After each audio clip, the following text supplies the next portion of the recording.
We could soon see a flurry of activity in the Capitol regarding deportations and removing undocumented people from the workforce. Yes, that Capitol, but also this one, as we wait to see to what extent President-elect Trump will make good on campaign promises of mass deportations. Some Texas lawmakers are not waiting to join the eventual effort.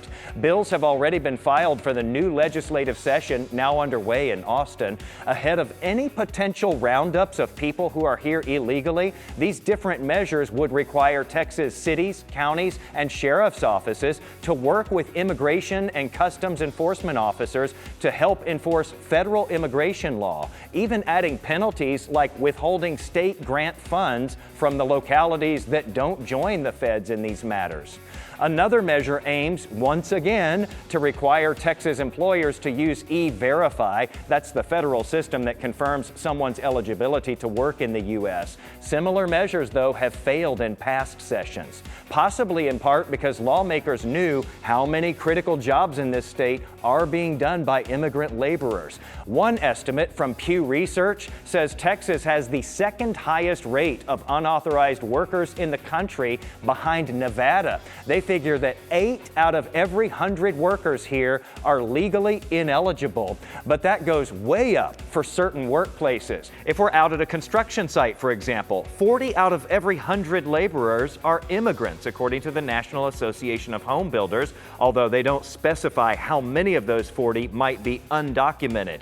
They add, though, that reliance on immigrant labor in Texas is much higher than in other states. And they point out that native-born workers remain reluctant to do that arduous work. Which brings me to Ray Perryman of the Perryman Group, which is a renowned Texas-based economic analysis firm that is well regarded by Austin lawmakers. Perryman recently told me that it's not nearly as simple as rounding up illegals from workplaces, removing them, and then replacing them with American-born workers. Almost 1 out of every 10 workers in Texas is undocumented right now, today. 40% of our construction workforce, half our agricultural workforce, 30% of our hospitality workforce, and we basically don't have another place to get those workers. The number of undocumented workers far exceeds the number of people unemployed, and most of the people who are unemployed couldn't do those jobs.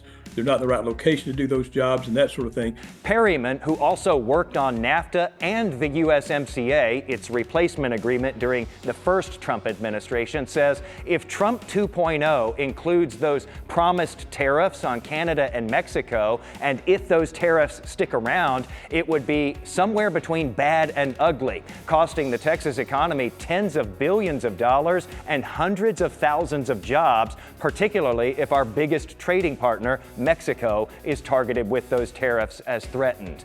I have a link to our full Y'all-itics podcast interview with Perryman and much more about these bills in the Texas legislature, which I will keep following, all in my article posted today at Jason Wheeler TV on Facebook, Threads, and Blue Sky, where we will strive to stay right on the money in this busy political year.